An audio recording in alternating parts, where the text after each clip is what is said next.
four movements. So you know a lot about fours, right? Earth, wind, fire, you know, that good stuff, you know.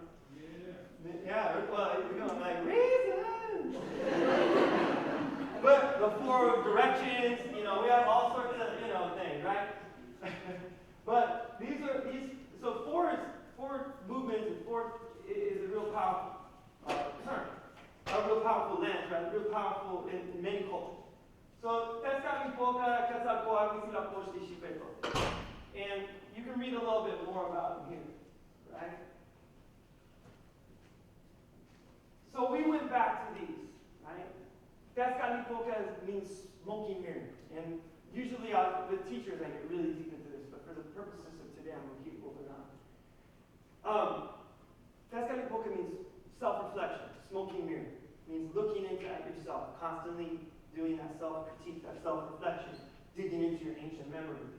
Quetzalcoatl means precious and beautiful knowledge.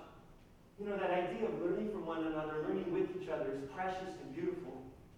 So many times when young people come into a classroom, they hate school, but nobody hates learning.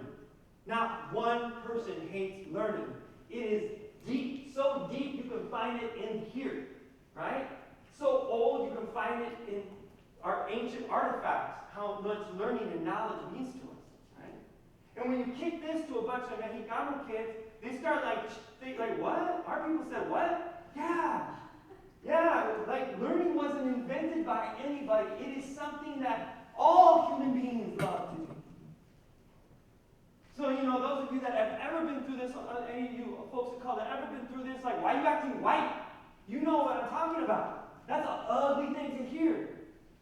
Because you're a schoolboy or a schoolgirl, because you love to learn. That would be one of those ways that folks that you grew up with internalized, oppress themselves, that being educated, learning is something that is just basic human, and it doesn't have all this baggage that we bring to it. We see that Huitzilopochtli is over here to the left corner, and that means the will to act. So not only when you get knowledge, what are you going to do with it? We struggle with that all the time. You ever have like that grade paper you wrote? Where you were so dope, you were so cool, you were like pushing the envelope, and you were, you know, like you were all over the map. You were the next Gandhi. Dr. King would have been like this to you, right? Like, come on in. Because you wrote to a paper, you're like, yes! And then the bell rang, or the class ended, and you walk out, and you're into the mall area, or university or something, you see some like shenanigans going on, like some horrible stuff going on, you see some twerking or something, and you don't say nothing, and you're like, yeah, twerking! Like, what happened to you? You lost your Huitzilopochtli somewhere. You were this, you know, shiny light for us, and then you didn't put it into action. And the final step is Xipe-Totec, transformation. That idea like the serpent shedding its skin. And those of you that know Pablo Freire, they know I'm talking about, you know, transformative education is all the buzz now. And they were talking about that 2,000 years ago and putting it on the sunstone. That's what human beings are about. Transforming through knowledge and action and reflection to be great human beings.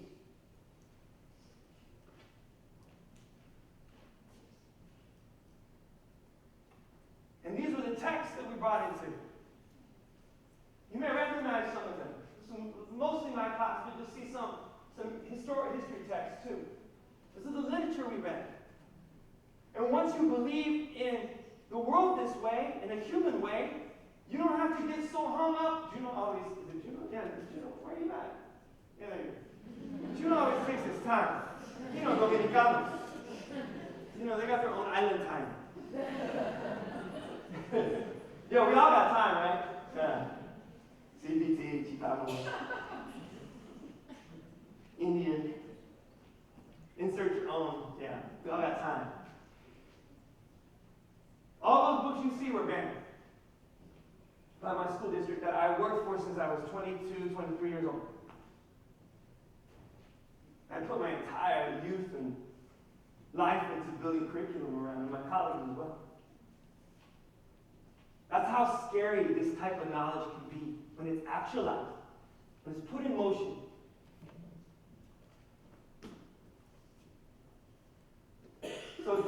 about curriculum, it's about pedagogy. So this is, again, some things that I believe. That we have to be actively, that's what we see, the Apostle says, we have to actively engage our society to disrupt a status quo that produces the results you saw earlier. That if we're not appalled by the status quo that produces people in jail at that alarming rate, that sanctions the shooting of young black men, then what is up with us? Then we are not looking in the mirror, and we are certainly not practicing in our catch. So our pedagogy needs to represent that. And this scares people because you can't have activist teachers. So in other words, if you don't have activist teachers, right, nothing changes. If you don't have activist education and activist students, then you don't disrupt anything. Then the results of hundreds of years of horrible stuff continues to move on without a birth. Or, what Dr. King said, do not fall for that the intoxication of gradualism. Because that's what they want. Because somebody must be okay with the status quo. All right? And then we've got a weird idea of activism too. Earlier today, I were reading an article, a chapter about it. Dr. Bree Pekauer, she says, it's one thing to have a curriculum where you study nutrition and what's good for kids to eat. And it's another thing then to go look at the horrible situation in the cafeteria and demand change. That we're okay with doing a unit here, but now we're not going to go ask questions there. Now, a lot of people might get nervous about some of the things I'm saying, but if we put 9 hands out of 10, I bet, and said, we put our hands in the air and I said, school lunches stink, right? Yeah. Who's down for changing it? Yeah. Then let's learn about how you change that, and believe it or not, you just became an activist. Because you think the slop that our children have to eat needs to be changed. Okay, that's disrupting the status quo. So we don't have to be so scared of this terminology. And when you do this type of work, sometimes this is what happens. We're graduating 97% of our students, when the national average is 44. And they're my colegas, so it wasn't just me. I bring them with me. These 11 folks here, we sued the state of Arizona against the law that they put into play to take away our classes. Because that's what you follow your beliefs. If you're about what happened 50 years ago in this country, right? And I'm about it. Then you do that. Because I don't need to learn that lesson twice. If I fell in love with the rhetoric of a certain man from Atlanta, then should rep him. And if he fell in love with a certain man in India, and he wanted to rep him. And then I also want to rep Dolores, who's still alive and kicking, one of our last civil rights leaders. And we don't even, the state attorney general in Arizona called her Cesar Chavez's girlfriend. That's how dismissive he was of Dolores Huerta. And if you don't know who Dolores Huerta is, you got gaps in your education that we're talking about right now. Orale. And we blew up the state test too. I don't have that data with me. And we didn't even teach to it. Because when you're doing critical work, you don't teach to a test. I'll never forget Sean. I'll go back real quick. Let me tell you this story because it's funny. This is Sean Arce. Big old scary looking Chicano, huh? He's like, I was the mean one. He was my partner, right? He was the history teacher and I was the English teacher. And that's what's funny is like, you were the, oh man, Sean, Pac-10 back then, football player, right? He played for the U of A, right? And then there's me, right next to him, right? This guy. And they were like, oh, Sean, keep him away from us. I'm like, I can't do that, man. He's scary. Like me. I was the scary one. I was the mean one, man. That's why I'm laughing. But anyway, Sean said one time, of course we're doing revolutionary work. We're teaching kids to read and write. That's all we did. Just read and write. Guess what? Their math scores went up. We don't teach math. How the heck did that happen? Because Rasa's smart, man. And when they're engaged in school, guess what? They're engaged in more school. It's not just our classes, all classes. So here's the bill that they use to outlaw this, HB 2281. Here's the language. All right? Promote the overthrow of the government. That's what called. Remember, you saw the video. They said, I'm an vehement anti-American zealot.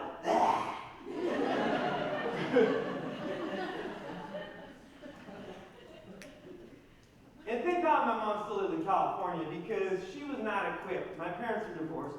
My dad moved to Tucson years ago to be near me, and he could smell grandkids coming. He's like, okay, we're going in there.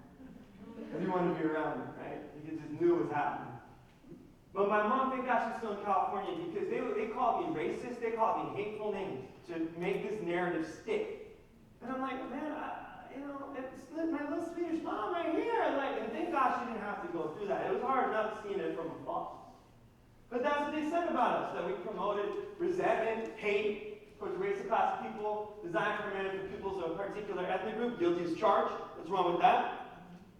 Then you got to get rid of your British lit, too. Don't. What happens to mariachi classes in my school? What happens to folklorico? What happens to any of those traditions, right? They all go. No, don't you dare have a step show where I'm from. They'll lock you up. And then legal scholars all over the country don't even know what that means. We have this amazing Professor Williams in the U of A Law School. He's a Native American legal scholar, and he's like, I have no idea what that means. He also got some of his stuff. We taught some of his stuff. It was banned too. Advocating ethnic solidarity said the treatment of pupils as individuals. So in my state, you must teach the treatment of students, right? As treatment of pupils as individuals. You have to teach individualism. And you cannot teach any type of solidarity through an ethnic lens. So I don't know how you teach the civil rights. Or you can teach it, but it's bad. When Dr. King's work would be bad. And here are the two gentlemen that pretty much put these things together, Tom Horn and John Kupertal. These gentlemen had elections about the time that these things became important. It's funny how that happens, just coincidence. And that's some of the, I never forget Tom Horn when he ran for state superintendent of public instruction. He was so proud on his website. He said, I was on the Paradise Valley School Board as an elected official when we killed women's studies. He put that on his website to brag. This is where I'm from. I told you, ain't nothing nice. Right? We can fight about Souths right now. Who's got the deeper South lately? It might just be over in the West Side. And then we had a couple. I'm going to go through those folks. Actually, let me go real quickly. Dr. Stegman, he called me a cult leader. He's a University of Arizona professor. He called me a cult leader. You know why? I'm such a good cult leader, you didn't even know. Because we were chanting and clapping. Right? So when we did it in Acosta, that was so spooky to him. Or at least he wanted to make that myth happen. So in the codified in state records, he says that I use cult techniques. It's in there. You can go look. It's in the administrative law judge report. And this is Dr. John Pettigrew, who the very first day on the job told us, hey, if they come after us, you're gone. I'm going to skip through this a little bit, because y'all deserve a little break. Because he does it a whole lot better than me, as far as talking about this, what we went through. Because the law passed, and they shut down our shop. Whoops. What just happened there? I hit the wrong button. Oh, man.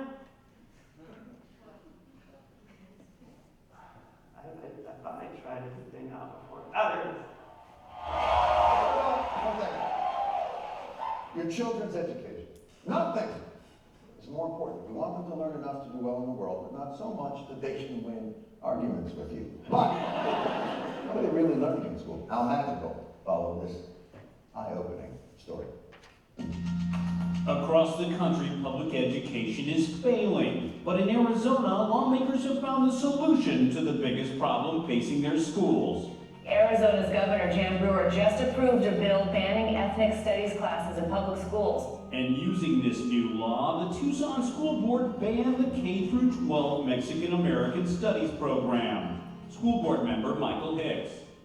My concern was a lot of the radical ideas that they were teaching in these classes, telling these kids that this is their land, the whites took it over, and the only way to get out from beneath the gringo, which is the white man, is by bloodshed. When you sat in on these classes, what types I of... chose not to go to any of their classes. Why didn't go? Why didn't go? I based my thoughts on hearsay and others, so I based it off of those. With powerful evidence like hearsay, the Tucson School Board had little choice but to end the Mexican American Studies program, protecting kids from dangerous teachers like Curtis Acosta. Our students are much more likely to graduate, go to college, their test scores have improved, and most of all, they're excited about education so they can pursue it in their future lives. And you do that by teaching them to hate white people. We don't teach them to hate white people. What we're trying to do is provide a more complex version of what has happened in our past so that our students are engaged and they can ask themselves critical questions and build their own understanding. Critical thinking, more like critical brainwashing, and it gets worse. They would, every week, go out and buy burritos and feed these kids.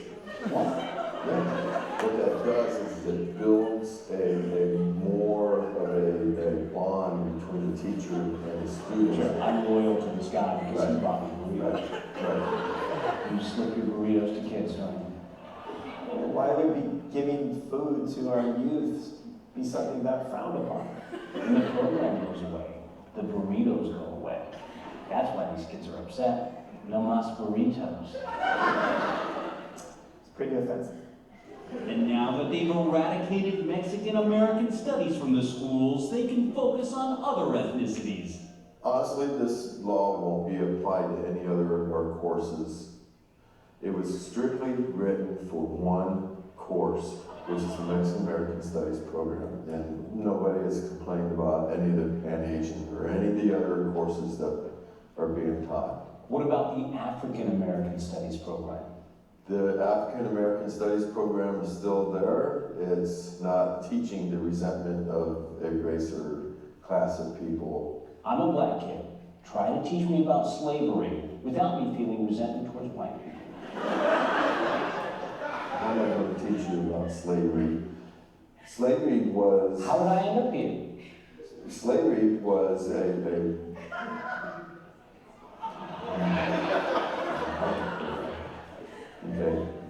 The white man did bring over the Africans. And what kind of jobs do we do? The jobs that you guys did was basically slavery jobs. So after we were freed, we got to vote. Yes. Well, you didn't get to vote until later. And we were equal? Almost equal. Well, we were like sort of a half or a 3/5. My personal perception of it, I would say you're probably a quarter. The more he taught me about black history, the more I realized Arizona has figured out the right way to teach it. We now have a black man as a president. You know, Rosa Clark did not take out a gun and go onto a bus and hold up everybody. Sadly, the peaceful lessons of Rosa Clark are lost in the radical reactionaries teaching Mexican American Studies. I think this is a great country. In some countries, I might be actually locked up for teaching the way I have. And, well, in this country, I'm just banned from doing it. We're very close to getting locked up. Until then, Arizona's children can count on professional educators like Michael Hicks to protect them. Do you think it'll be okay for the school district to have a Mexican American Studies program when the district is 100% Latino? No, But at that point, there'll be no white people left. Well, if there's no more white people in the world, then okay, then you can do what you want. Oh, don't worry, Mr. Hicks. We will. We will. So it's easy to find. I mean, that's hilarious. There's no doubt, and you can't underestimate the joy I had when I was in my rental car trying to find my hotel, and I got to exit out on Rosa Parks. Was it Avenue? Was it Boulevard? What do we got? Yeah, right. So that's where my hotel's at. I was like, yeah, because you can't help but chuckle. Because when I saw that live for the first time, well, the first time they aired it, was like, I just got an email from the producer saying it's on tonight, a couple hours. I'm like, dang, okay, thanks for the heads up. And not at all. And he said Rosa Parks, and I looked over at my wife, Patricia, and we both looked at each other like, did he just say Rosa Parks? He's a real elected official, right? That's not a gimmick. All right? The only reason I did the Daily Show, because nothing funny was happening with my students that were losing sleep, that weren't eating, because their classes had literally gone through a state takeover.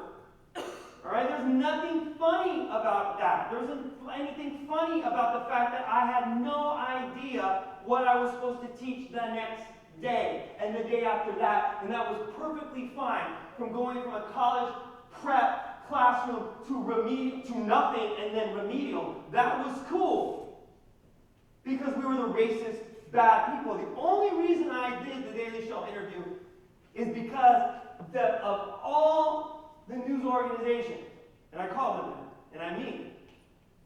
Maybe they could get it right. Maybe they could expose the actual narrative. Did you hear him at the end?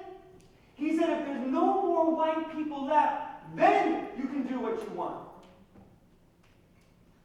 That, my friends, is called white supremacy. That's exactly what it is. We don't like those words either, but that's what he said. And we don't ever hold folks accountable for that type of language in that way. Because it's too scary, it's too non-peace. You can't really, yes I can. He said it. He believes it. They enacted that upon us. And that is not in La Cache. That is not what we did. That's not what we believe in. We would invite all of that. After all, I'm a Hafivato. All right? Unless I was still internally oppressed, I should learn something about that type of exclusion, that type of alienation, that type of marginalization, that type of supremacist ideology, and reject it. That's what we did. But that's what he said. I don't want that for us as a country. I don't want there have to be an extermination of an ethnic group before we can all learn about each other. So I reject that. And I hope you do as well. But that's the reason why we did it. CNN came a bunch of times in my room. LA Times, New York Times, nobody popped them. The Daily Show finally did. So it was worth it. It was worth it. All right? And it's hilarious. It is. It's absurd. But it's not hilarious because these are the people that affect our children. So people go to their guiding lights. This is mine, DJ Kool Herc. You guys know who Kool Herc is? He started this little thing called hip-hop. Can you imagine being one of the people who oh yeah, I started that. You mean this movement? That's in giant, humongous thing? Yeah, we did that. It was in the Bronx, my apartment. But Kool Herc says this in Jeff Chang's amazing book, The History of Hip Hop, right? Called Can't Stop, Won't Stop. Kool Herc says, I don't want to hear people saying it in the introduction side. I don't want to hear people saying that they don't want to be role models. That's the easy way out. You have the kids' attention. I'm asking you to help me raise them up. We're surviving now, but we're not rising up. If we've got a problem, we've got to correct it. We can't be hypocrites. It ain't about keeping it real. It's about keeping it right. And invariably, this was probably to Nelly back in the day when he wrote it, or Jay, or all these other folks, Kanye. Because people are like, well, Kanye West, what are you doing about it? But we don't ask Michael Hicks that. We put all young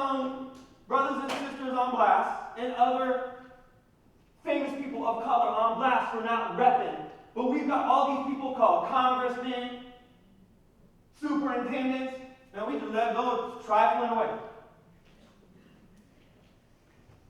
Because they're not about keeping it real, keeping it right. That you don't do that stuff to children if you really are keeping it right. So it's easy for us to point fingers at Tiger Woods because he's not Muhammad Ali, but we never point, look at those, remember what your mom said? When you point one finger, the three go back at you? We don't do that with our politicians. Not in a very real way. I'm asking you to do that. We don't do that with our policies. We don't do that with our education. We need to. Because we're losing kids every day to jail, to the corner, to slinging drugs, to all sorts of sins, to all sorts of horror stories. And we're not treating them with that spirit of inakesh, of love, of rehumanization, of self-reflection, of finding their own internal power, of precious and beautiful knowledge, of having the will to change that world for the better. We see, unfortunately, your individuals, all of us in this room, we get intoxicated by that idea. I'm just one person. Just one person has done not one thing in this world, but everything for this world. Just one person has done everything. And you and I are just one person. That's a beautiful thing, filled with hope and possibility.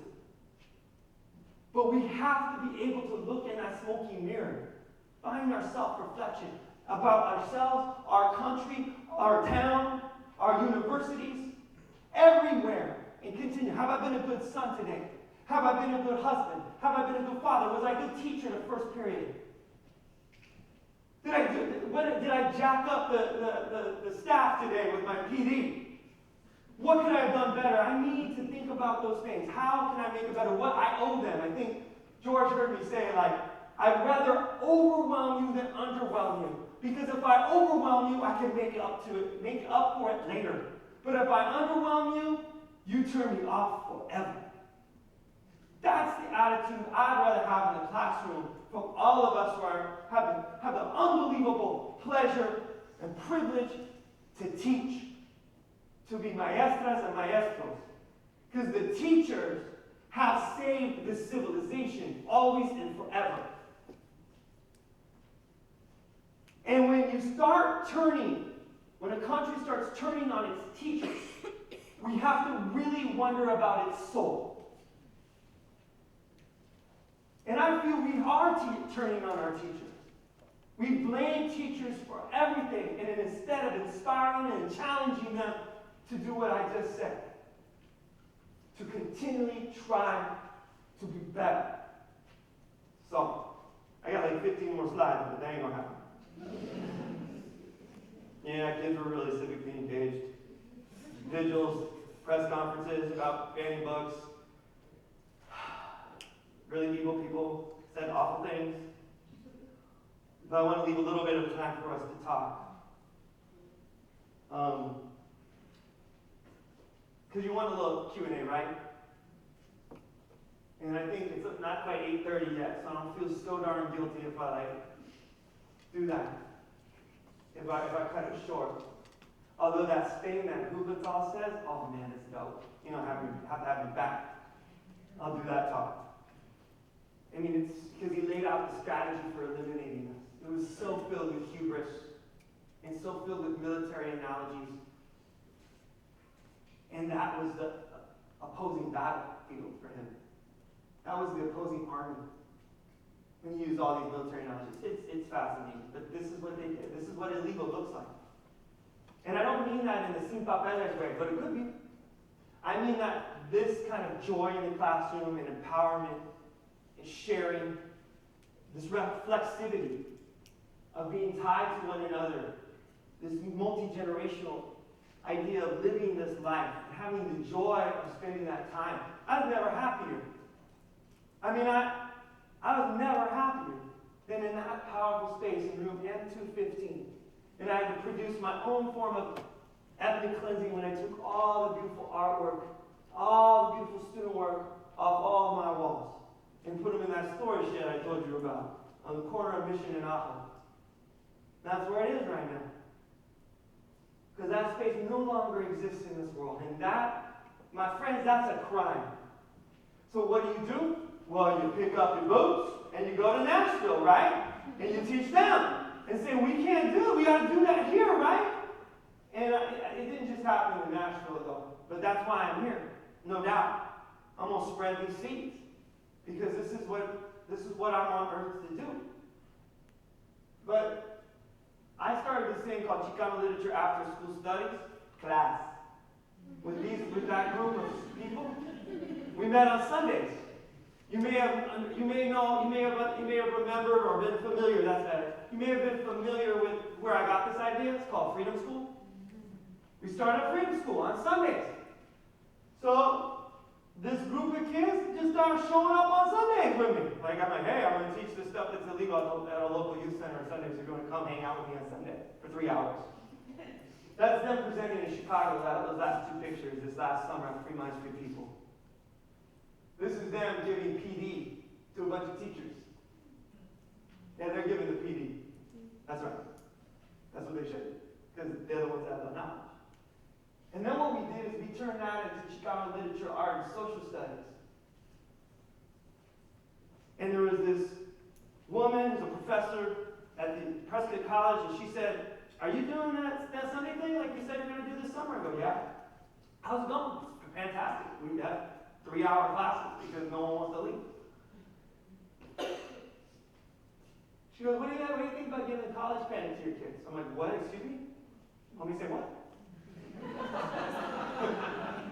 I'm like, absolutely. So we then talked to the provost. We had a little conference call. We've been backwards at what you've done. We know the rigor of your class. We know what you produce. We know that these are college kids. Let's give you college credit. I go, let's do it. Shake hands. It's going to be free, right? Because Sunday's free. I'm like, oh, can't do that. But we can make it cheap. I'm like, okay, now we negotiate. And this is what I learned. I learned a lot of things with all this stuff. And one thing I learned is to be resilient. And I already learned that from my abuelita and my grandparents. Okay? You know, take lemon and turn them into lemonade kind of stuff. I learned resiliency. But the politicians taught me another thing that education was supposed to rescue me from. And that's how to be a gangster. So now I know how to go negotiate, be a real capitalist thug. What you got? I need free class, man. We ain't doing it. And well, can't do free, but we can do cheap. Okay. Can you give me the mechanism for making it free? Did you want college? I'm like, well, sure. What do you want? Like a website? And I'll get that money. And I'm like, sure. That sounds great. We don't have to make the money? Nope. Give me the stuff to get the money. And we did. We raised our money. The kids at the end of the spring semester, after the classes were gone, got 2 free college credits for coming on Sunday because they shook. Because that's bad. To go to school on Sunday, right? After church. Man, I was cool. Man, we didn't meet till 2. It's tough during football season for me, though. But it's probably why my 49ers went to the Super Bowl. Should have had class that day, we probably would have won. But when I took it off, my dad's 70. It was a big deal, man. Come on. One more title. No, I didn't. But we made this thing happen. That's resiliency, okay? That's what love's about. That's what we can do. So when we say we're just one person, why not? This year I can't do it. Guess what? Class started last Saturday. I wasn't there. 2 of my colleagues in that picture, because I got to finish this thing called a dissertation, I go, man, I'm overwhelmed. I got to go to Nashville. I got to go visit some people. I got to spread the seeds. And I got to write this dissertation. I can't teach class. We'll pick it up. I'm like, oh, that's even better. Now we're regrowing, right? You can't kill us, man. You should have known this by now. We're cucarachas. Good luck. Acosta wrote a book called Revolt of the Cockroach People. We've known this for a while. So anyway, I just wanted to leave you with a little bit of that. One more thing. Nah, you don't want to see that. To go back to that little moment we had before I told you like the postscript. It's very similar to what he wrote.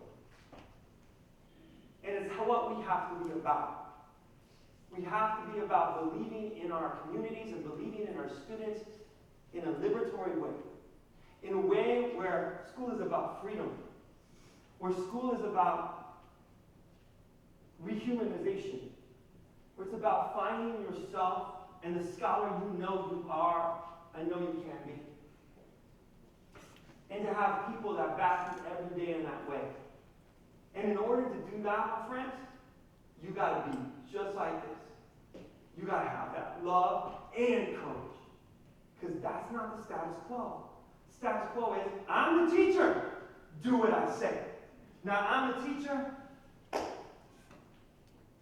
How can we do this? Let's do this together.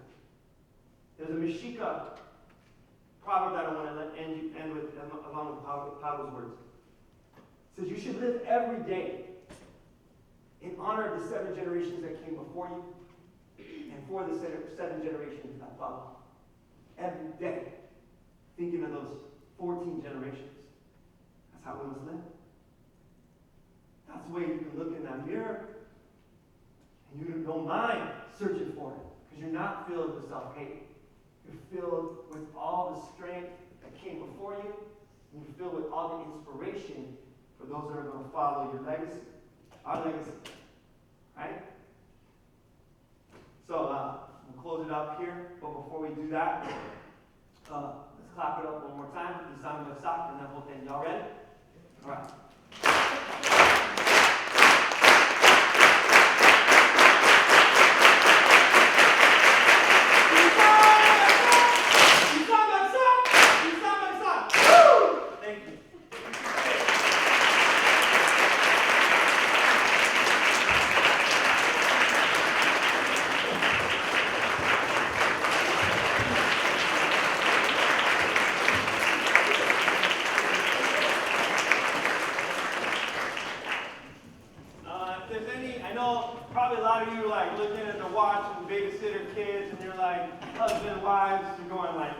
Yo, this is whack. Some of you got papers to grade. I saw that. That was awesome, by the way. Those of you that were grading papers, big love. I've been you. So, anyway, you gotta go. Much love. Thank you. But yes, sir. I don't know many of you in this room. I'm just a ordinary guy in town that works in public policy, immigration public policy. And I wanted to applaud your being here, your story, your passion, the lessons you can learn from, and applaud this university for bringing this conversation. My only comment was to put it in perspective to what's going on in this city. We are not as severe as Arizona, but we are severe. And there's lots of things to celebrate in Nashville, not nearly as many things to celebrate in Tennessee.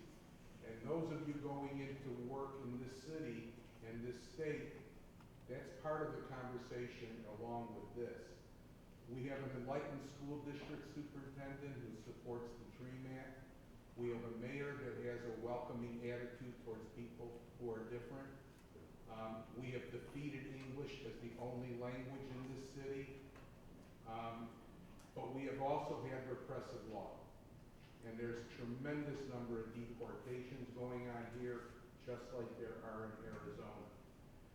Our school district is a second language district. It's not a bilingual district.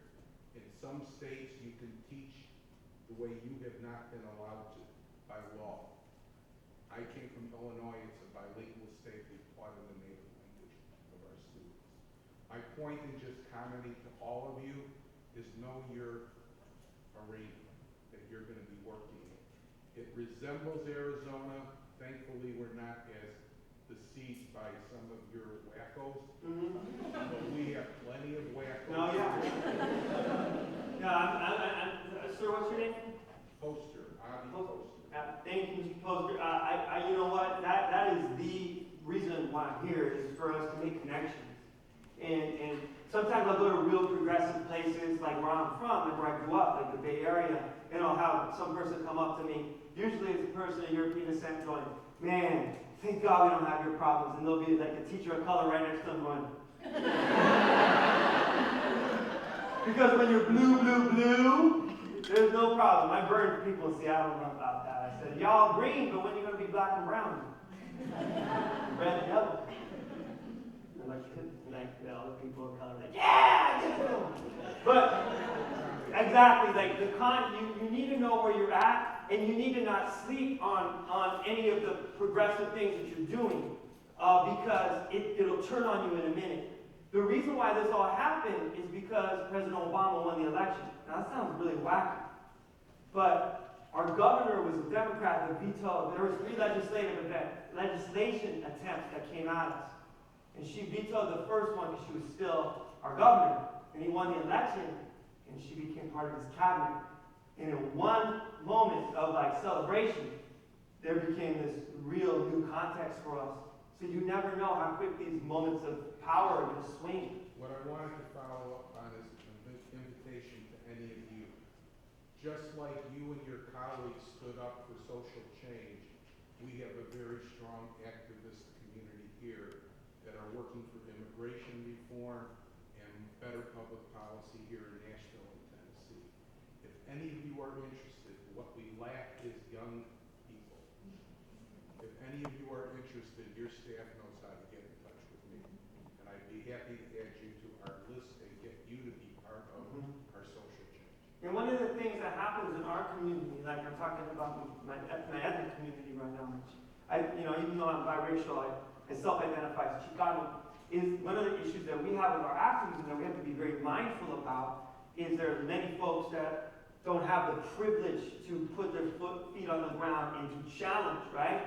So you always have to, kind of use community strength, like the cocina, right? The kitchen, like how the decisions are made, collectively. So if folks don't have paper, sin papeles, you don't want to put them on the front line of anything, unless they got some drive to do something. Right? So you protect those folks, but there's others of us that have that privilege that need to put our voice in the movement. And sometimes it could be folks, it even lends more credibility when it's across ethnic lines, when it's across cultural lines. So please, ride for the people who really live in fear. When 1070 passed, which is papers please law, pretty much it was the same legislative session as the bill that they used for us. Our South Tucson turned into a ghost town for a while. People went back. They'd rather have gone back and lived in complete, hopeless poverty than to live in fear. That's what our state was doing. They were giving you the choice of hopelessness or fear, constant fear. And it was weird. It was weird walking around Tucson in our neighborhoods at that time. It was very strange. So just some things to keep in mind, that we need to build those bridges to the communities, and we need to protect those communities, the members of the communities that are most vulnerable, but we need to work together in that fashion. So thank you, Senor. Any other questions?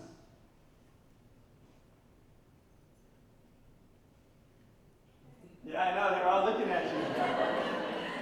What's up, Mija? What's your name? My name is Stacy. Hi, Stacy. So you mentioned how policy had a big role in every year I was just wondering if you have any experience with policy, or do you ever plan on doing something within that field? I have a lot of experience with policy. It's funny how much you learn through this. They can't take a lot of things away. It was traumatic and awful, but I got skills from it. So when people ask me those questions, I go, yeah, I learned a lot. So my acumen in the law went up and policy went up, but no, I don't plan on following that path right now in my life. This is what I want to do, and hopefully you'll do it with me. I want to change education in America. Something real small. and I'm unabashed about it. And it doesn't mean like just me and my way. It means I want to be a part of it with a lot of different folks in different ways. So that's the most important. And we'll see. Eventually, right now I just love teaching teachers. I miss teaching my youth, but once my dissertation goes away, I'm gonna go back to teaching a little bit on the side, because that's my first love. I can't. That's who I am. But I'm mindful that if I have that I've been given an opportunity here, with some of with the shine I've gotten, which a lot of negativity came from the shine, to be honest. But but it's also an obligation because not many, there's been dope Raza Chicana teachers like myself, they're everywhere. But they haven't had this moment in time to push it forward. So that's what I'm going to do. Until people tell me, hit the road, Jack. Yeah. I have another question. So my dream is also to make that impact that you're making right now, to make an impact on education in America. So how do you suggest, would be the better way to do that? There's many ways. There's no better way. There's many ways. But the first thing, a good way to do is make sure you have a sharp socio-political analysis of what's going on in your community and the nation. So continue to learn and learn and learn. At the same time that you sharpen that analysis in classes, and you sharpen it in the hood too. Because what's going on in the hood needs to inform our policies, right? Because a lot of times you get stuck. I mean, I love school, obviously. I told you, man. 55 years old. You know, and universities can teach you a lot, but we get stuck here a lot of times. I think sometimes great ideas get stuck here, and we don't have this reciprocity, this reflexivity between lived experiences and the analysis that's going on. The analysis going on in the hood is not the same analysis that's going on, or in the barrio is not going on in the university. So we got to make that. We've got to build those bridges, be the conduit between those things, bring them together. Because what we need to do is build some type of social lubrication in our country that's becoming more and more segregated. So if we have more moments like this, where a bunch of us get together from all different walks of life, perspectives possibly, this is good. So we can walk forward. So anyway, no matter what you do, if you're a teacher, you need to have a sharp political and socio-political analysis. You have to have a deep capacity to love. And the next thing is you need to have the will to act. You have to have we see that mostly because, you know, my students sometimes would they've done amazing things, but sometimes they would feel beat down. And so I told this to the staff today. I said, you know what? Sometimes when we have moments like that where you feel like you're going backwards, or you can't see it's not coming quick enough. And trust me, like I told you, Dr. King said that thing about the drug of gradualism. But glaciers move slow too.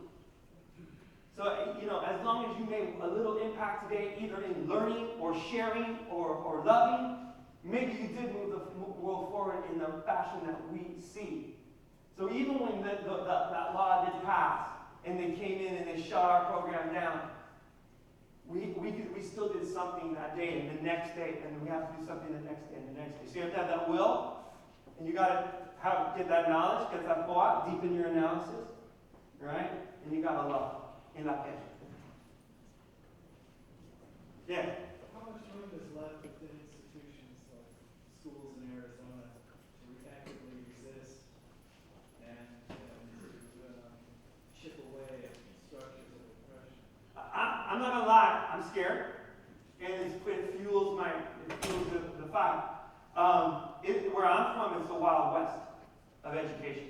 I mean, I literally think that public education in my state could be gone very soon. And we'll have a complete apartheid situation in public schools, where we'll have a total divesting. We've already seen the divesting. We'll have a total divesting by the state, and it'll leave us with school districts that are mostly Latino, Chicano, right?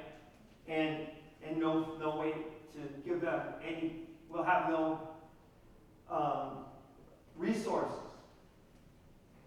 to get anywhere near that type of equilibrium, that progress that we need to make to have a more equal society, to have the quality education. So I'm scared of that. It's a doomsday thing, but I think if we have conversations like these, it helps us understand that may be where it's coming. And I feel the will of us as a country will not let that happen. But many things have happened. Many things have happened against the will of this country by folks that wield the power. Our entire town is saying, get out of our. The folks that banned our curriculum lived 100 miles away from us, didn't visit our classes. They had power, not justice. That's all. They didn't have people. They had power. So what we got to do is be mindful of that. the last piece is then we gotta get organized. If we all feel that, oh my God, we can't let public education die, or even if we have these different venues of creating education, but like just the ethic of education and the investment that it takes into the students, into our youth, into the teachers, into the resources of the facilities. If we're mindful about that, we need to get organized and make sure we're all rowing and pushing in the same direction. Even if that means sitting down with people we don't necessarily like, right? Right? As long as we know that we love teaching, we love our students learning, and they deserve a quality education, then you can sit down next to people you don't necessarily like to get that. Right? And we got to check the egos at the door, right? Sir? Yeah, I'm just a little, I was pretty involved in Arizona myself. I got to fly out there and met the governor myself. And I guess what disturbs me about what happened in the educational process there these days is that Arizona is nearly 40% Latino. All right? You described, you are my son. Yeah.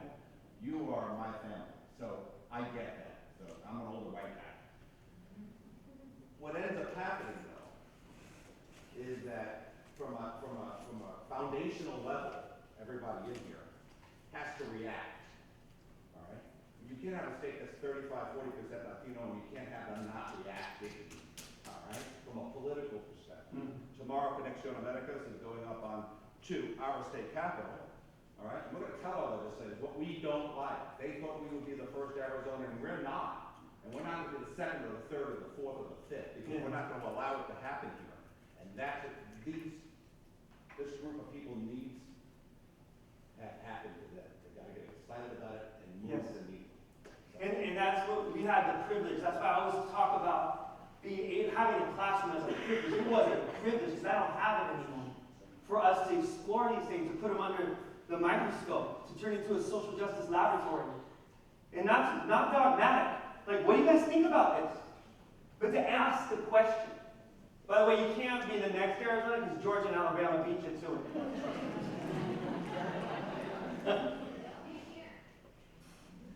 Any other questions? You mentioned building both, like having people from different, I guess, ethnic groups and cultures. The impression I have, I've never been to Arizona, but the impression I have is based on the conversation and things I've seen, is that this is pretty, these groups are pretty separated, and there's a gap. And your comments become relevant because unless there's like a huge action, nobody's really listening. So, and I guess what I'm wondering is there anybody cross-culturally that kind of becomes the face of this on another level? Because typically, if I imagine you did this presentation in Arizona, there'd be a lot of people that require that be there for that presentation. Sure, absolutely. Would they necessarily be people that can facilitate some of the changes that need to happen?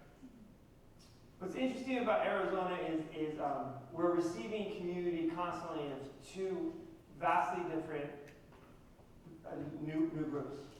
First is the most obvious, is the one that you hear the most about, which is the southern border, right? So we're constantly getting folks crossing. And then we're constantly getting, because it's so nice to play golf there, and there's cool resorts, and it's cheaper than California, we're getting folks that never grew up with Latinos at all, moving to where we're from. So if you go back generations, there's a thing called Tucsonenses. And Tucsonenses, right, Tucsonan, there was all sorts of white Tucsonenses. Like folks that know about our history and walked with us forever. Those folks that have been generational get it. But they, all of a sudden in Tucson, and now, and it's always been that way largely in the state, but Tucson has been a stronghold, a little bit of progressiveness and also like the coming together in the way you're saying cross-culturally. And you didn't have that. Phoenix got separated by freeways and all sorts of stuff, displacement, we know a lot of that history. But Tucson was one big town, all right? And the university is the town. So you have that pushing, right? So all professor kids and things like that. But we started getting this receiving community, folks that were, that just never had been around who we were and had a definite deficit mindset towards our culture.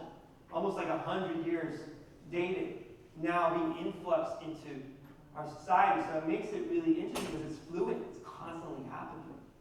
So what we have to do, what we need to do, is try to find those folks that have been around for a while, right? That have our histories as far as families, right? Because you said, you're my family, right? And just like my family, right? We have those stories in a lot of places throughout the town, but we haven't done a very good job, especially once we did a great job during our time. But when the loss happened, it devastated our community, split a lot of relationships, and we lost space to organize. And I believe there was a lack of a retreating of will to fatigue. People were beat down, and still are. A lot of PTSD too. That I'm still going through. So we shall rise, but it's going to take a little time and a lot of healing water. But what you bring up is a great idea. What we have to do is get smart about bringing the two receiving communities together in the same type of communion, for lack of a better term, right? Yes, ma'am. What is the level of activism among your college students in this community? Disproportionate to what it should be. I mean, we're directly across the street from the University of Arizona, both my high school and our district office, 2 blocks away. And we had a lot more of our former students, but they weren't as diverse as they should have been. And we have 35,000 students at the University of Arizona, and there weren't that many there. So that's a very good question. I think a lot of folks at the U of A, though, to just ride for the students, but not really ride for them, but to be fair, I didn't see a lot of professors out there either. No. And it was, this was a communal trauma happening to our students, and that they had to deal with at conferences and stuff. Everybody, when 1070 hit, everybody's talking about Arizona, right? So, they were so embarrassed of being from the University of Arizona. I would hear this from professors. You don't understand what it's like. They would say this to me. You don't understand what it's like going to a conference and having to explain that I teach at the University of Arizona. I go, oh, that must be so hard. They would say this to me. So privilege, we always have to check our privilege. But I don't understand their silence. I grew up in Berkeley, California in the 60s and 70s. And so I remember the summer of 68. Yeah, Berkeley ain't like that anymore either. But this world changed because of college students. It did. Not what faculty did, and I'm faculty here, but the students stood up. It's always I do not understand student silence. Because there are faculty who will rise with you and stand behind you. But we have to, you talk about being cognizant of where we are and our time in history. You talk about the elders. You have to understand there are elders who are passing from the scene who sat where you sit and raised their voices and fought battles, and they changed the world. And I teach you. And I see your fire and your power, but I'm confused by your silence. Well, in the college students may not have been there, but the high school students were incredible. I know that, but I'm talking with and about college students. So right, exactly. So what's even more interesting is how did these college students at the University of Arizona look at these high school students in their own town and not go, I want some of that. That's what I'm talking about. I'm going to ride for that. Now, that didn't happen. But you know what? There's a lot of our institutions, like you mentioned Berkeley, and that's where I'm from, and I understand, I remember my dad had, he had homies, am I still being recorded? He had homies that were Panthers and stuff. But anyway, yeah, right? And Berkeley's not like that anymore either. So we have to, we have to continue. It's a fascinating question in so many ways. But what's interesting is the high school students get it. You see this all the time. Right now, actually, at Cal State LA, the students shut down the faculty senate because they're demanding ethnic studies classes. So we are maybe seeing this, and maybe it's just an awakening that needed to happen. And where, at least in the West Side, our story's kind of well known. And so they saw these young students do amazing things. Yeah, you can definitely change the world, that's for sure. Two things. First of all, I'm totally with what you said. Can you introduce yourself? Pardon? Can you Oh, I'm introduce Phyllis Hildreth, and I teach in the Institute for Conflict Management here at Lipscomb. I still introduce myself as well. I'm Harry Lopez. I'm a third year teacher at the elementary. I'm totally with everything people have said. I'm very excited about this. Thinking about how to implement this in the classroom, what kind of advice would you give to teachers about how to bring this pedagogy and this culturally responsive curriculum in the classroom? And how can we mobilize other teachers in our schools to see this philosophy as well? The second one is super hard. Let's cover the first one. The first one is the easiest and best way to start is to find all the capital that all the assets that your students already have, and to learn about their community and their experiences, and use that as the basis of responsiveness, right? And then you find out gaps that they don't know.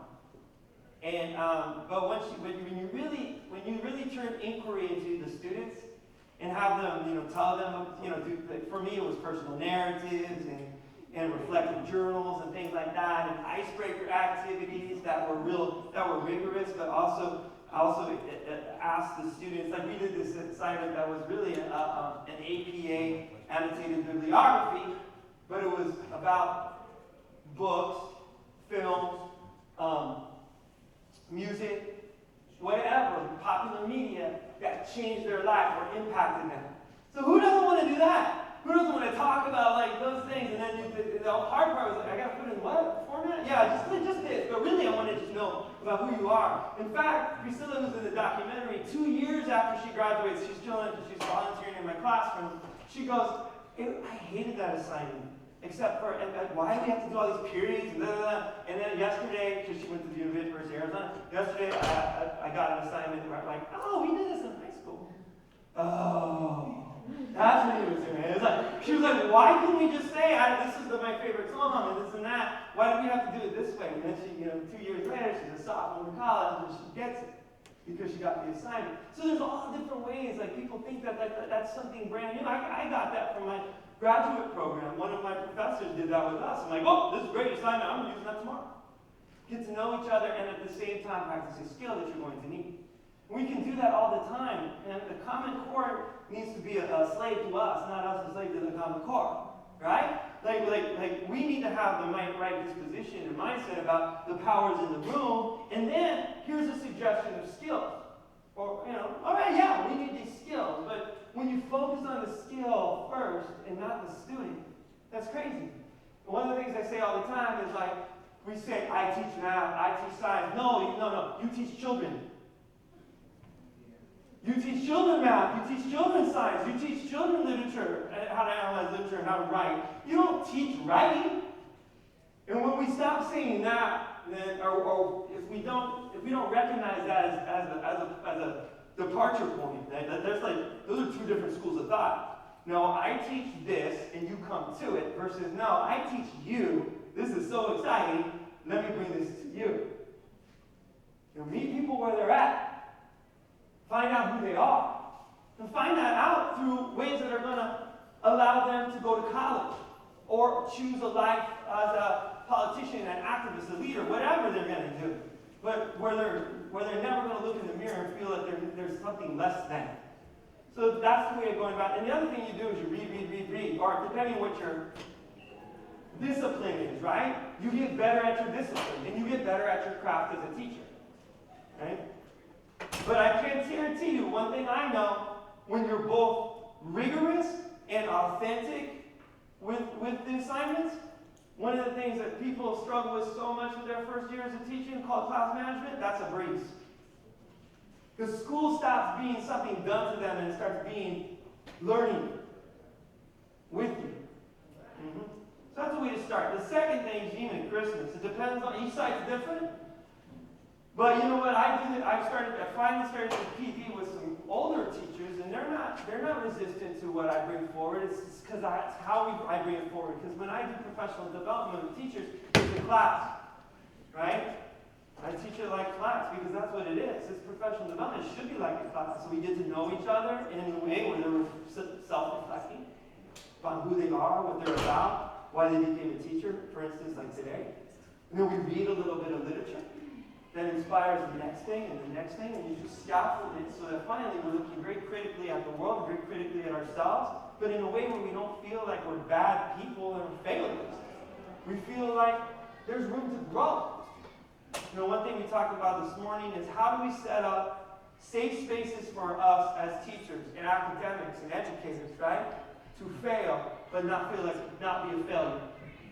Because we don't do that. We don't do that. But you fail all the time. You ever seen a little kid try to learn to walk?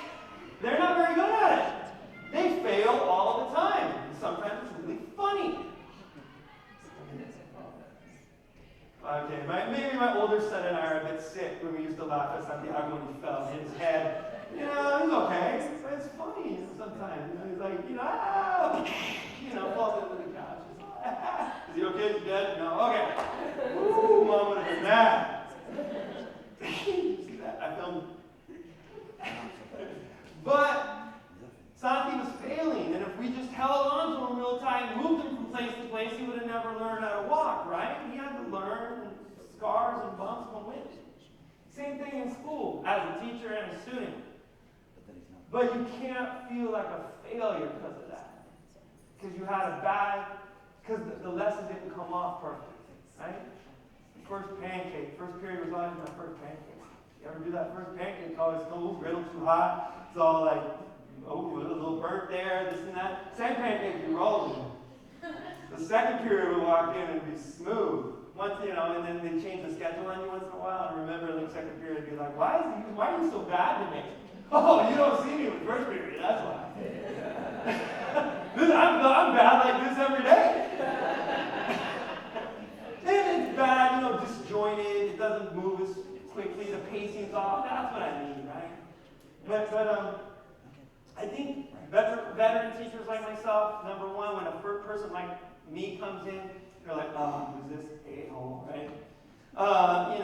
And because we treat teachers like that, right? Who's this, self-important, do as I say. We come in with binders. These are these things where we collect paper. Anyway, we say, do what I did because I was a great teacher. And I always told myself there's no way if I ever had this opportunity I would ever approach any group like that. That was horrible. That's horrible. Okay, what you need to understand is the powers in the room. So that may be a place to start. You walk in the room of your colleagues and go, we're real powerful. We can change this place. You veteran teacher over there, you veteran teacher over there that always looks so damn cynical and bored.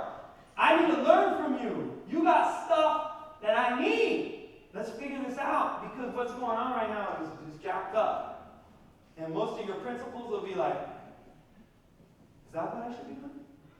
Is that how I should approach them? Powers in the room.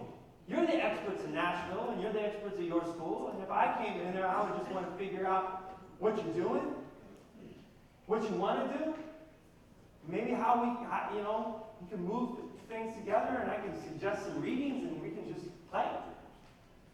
But it's mostly about organizing and finding all that goodness that's there. So that's a way to approach it, is to do con respeto y la cash. You approach people that way, man, it's a whole different story. Yes, ma'am. Okay, I have to advocate for my students because some of them have to leave. Oh, and George has a raffle too. Yeah, but they want to take a picture with you. Okay, yeah. I just want to make sure. Hey, if anybody has a personal question for me, like all I'm doing is going back to the hotel. But let's do these like ceremonial things that we need to do to close it up. George, we gotta do this? Yeah.